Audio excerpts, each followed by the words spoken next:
দিন দিন আমরা কেন নিজেই নিজেদের শত্রু হয়ে যাচ্ছি? Overthink overthink overthink. কেন এত ভাবনা, এত এত জিনিস যা ভাবার নয়, যা ঘটার নয়, সেগুলো নিয়ে আমরা এত ভাবি কেন? হ্যালো এভরিওয়ান, ওয়েলকাম করছি অন বোর্ড উইথ ছেত্রীর আরেকটি নতুন এপিসোডে।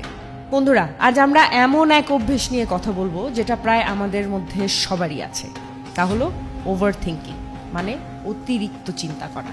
যেমন আমি এটা বললাম, সে কি খারাপভাবে নিল? এই চাকরিটার ইন্টারভিউ খারাপ হলো, এখন কি হবে? এই ধরনের চিন্তা আমাদের মাথায় ঘুরতেই থাকে অনবরত। ঘুম আসে না, মন বসে না, এবং দিন শেষে মনে হয় আমি বোধহয় নিজেই নিজের শত্রু হয়ে যাচ্ছি। কিন্তু প্রশ্ন হচ্ছে, কেন আমরা এত ওভারথিঙ্ক করি এবং এই অভ্যেসে দিন দিন কেন আমরা এত জড়িয়ে যাচ্ছি? এটা কি শুধুই এক ধরনের খারাপ অভ্যেস, নাকি এর পেছনে বিজ্ঞানসম্মত কারণ আছে? চলুন আজ এই সমস্ত দিকগুলো নিয়েই আমার এই ভিডিওতে আলোচনা করব। আর দেরি না করে শুরু করা যাক।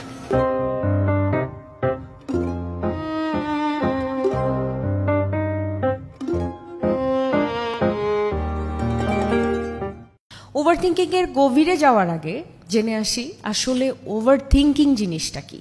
ওভারথিঙ্কিং হচ্ছে একটি চিন্তা বা পরিস্থিতি নিয়ে বারবার ভাবা, যেটা প্রায় সময়ই নেতিবাচক হয়। আবার এটা দুই ধরনেরও হয়। এই দুই ধরনের মধ্যে একটি ধরনকে বলা হয় রিউমিনেশন, অতীত নিয়ে চিন্তা, যেমন আমি যদি ওটা না বলতাম। আর আরেকটি ধরন হলো ওয়ারি, ভবিষ্যৎ নিয়ে চিন্তা, যেমন ভবিষ্যতে যদি ব্যর্থ হই। মানসিকভাবে এটা আমাদের ক্লান্ত করে, কর্মক্ষমতা কমিয়ে দেয় এবং আত্মবিশ্বাসে আঘাত হানে অনেক বেশি। এখন প্রশ্ন হলো, বিজ্ঞান কি বলে ওভারথিঙ্কিং নিয়ে? নিউরোসায়েন্সের ভাষায় যখন আমরা চিন্তা করি, আমাদের মস্তিষ্কের প্রিফ্রন্টাল কর্টেক্স কাজ করে, কিন্তু অতিরিক্ত চিন্তার সময় এই অংশটা অতিরিক্ত সক্রিয় হয়ে যায়। তখন ডিসিশন মেকিং, মেমরি এবং ইমোশনাল কন্ট্রোল, এই জিনিসগুলো বিঘ্নিত হয়। ডিফল্ট মুড নেটওয়ার্কের ধরনে বলা হয়, যখন আমরা কিছু না করি তখন মস্তিষ্ক কাজ করে, একে বলে DMN। এটি তখন বেশি কাজ করে যখন কেউ ওভারথিঙ্কিং এ ভোগে। 2010 সালে হার্ভার্ড ইউনিভার্সিটির একটি গবেষণায় দেখা গেছে, মাইন্ড ওয়ান্ডারিং বা অকারণে চিন্তা করা মানুষকে কম সুখী করে তোলে দিনের পর দিন। আরেকটি কারণ হলো কর্টিসল রিলিজ। ওভারথিঙ্কিং দীর্ঘমেয়াদে স্ট্রেস হরমোন বাড়িয়ে তোলে, যার ফলে মাথা ব্যথা, ঘুমের সমস্যা ও মন খারাপ থাকার সম্ভাবনা বেড়ে যায়। এখন এই তিনটা কারণ জানার পরে প্রশ্ন আসে, মানুষ ওভারথিঙ্কিং করে কেন? এর পেছনের মূল কারণগুলো কি আসলে? এই কারণগুলোর মধ্যে একটি হলো আনসার্টেনিটি থেকে ভয়। মানুষ সাধারণত অনিশ্চয়তা পছন্দ করে না। যখন আমরা জানি না কি হবে, তখন আমাদের মস্তিষ্ক ভবিষ্যতের বিভিন্ন সিনারিও ভেবে চলতে থাকে, যাতে আমরা প্রস্তুত থাকতে পারি। এটা এক ধরনের সার্ভাইভাল মেকানিজম। Number 2, perfectionism. যারা সবকিছু পারফেক্ট করতে চায় তারা প্রায় সময়ই সবকিছু নিয়ে বিশ্লেষণ করতে থাকে। একটা ছোট ভুল তাদের কাছে বিশাল ব্যর্থতা মনে হয়। নাম্বার 3, ট্রমা বা অতীত অভিজ্ঞতা। যাদের অতীতে বড় কোনো ব্যর্থতা বা অপমানের অভিজ্ঞতা আছে, যেন ভবিষ্যতে তাদের সেই ভুলটা না হয়, এটা নিশ্চিত করতে গিয়ে বেশি চিন্তা করে থাকেন। নাম্বার 4, লো সেলফ এস্টিম। নিজেকে যথেষ্ট মনে না করা, নিজেকে অপর্যাপ্ত ভাবা। এর ফলেও মানুষ ডিসিশন নিতে ভয় পায়, বারবার চিন্তা করে আমি এটা পারবো তো। তখন মানুষ বারবার নিজেকে প্রতিটা জিনিসে কোয়েশ্চেন করতে থাকে। Number 5, social conditioning. আমাদের সমাজেও ভেবে করো, তাড়াহুড়া করো না, এই ধরনের কথা বলা হয়, যেটা অনেক সময় ওভারথিঙ্কিং এ পরিণত হয়। এবার চলুন গবেষণা ও বাস্তব জীবন থেকে কিছু তথ্য নিয়ে কথা বলি। স্ট্যামফোর্ড ইউনিভার্সিটির এক গবেষণায় বলা হয়েছে, যারা ওভারথিঙ্ক করে তাদের প্রবলেম সলভিং স্কিল কমে যায় ধীরে ধীরে, কারণ তারা অ্যাকশনের চেয়ে অ্যানালাইসিসে বেশি সময় ব্যয় করে থাকেন। মিশিগান স্টেট ইউনিভার্সিটির 2018 সালের একটি গবেষণায় দেখা গেছে, যারা চিন্তা করার সময় মস্তিষ্ককে অতিরিক্ত সক্রিয়তা দেখায় তাদের কাজের এফিসিয়েন্সি কমে যায়। ক্লিনিক্যাল সাইকোলজি রিভিউ জার্নালে প্রকাশিত আরেকটি রিপোর্টে বলা হয়েছে, ওভারথিঙ্কিং সাধারণত এংজাইটি ডিসঅর্ডার ও ডিপ্রেশনের সাথে ঘনিষ্ঠভাবে যুক্ত।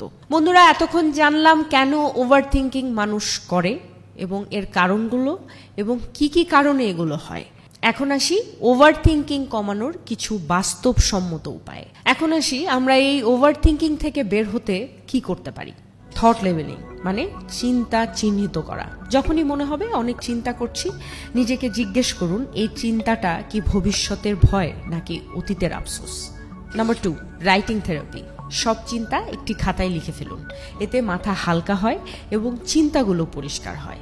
Number 3, time boxing. চিন্তা করার জন্য 10 মিনিট সময় নির্ধারণ করুন। সেই সময়টাতে যত খুশি ভাবুন, তারপর একদমই ভাবা থামিয়ে দিন। Number 4, physical activity. হাঁটা, দৌড়ানো, যোগব্যায়াম, যোগা মস্তিষ্কে ডোপামিন, সেরোটোনিন বাড়ায়, যেটা মুডকে ব্যালেন্স করে।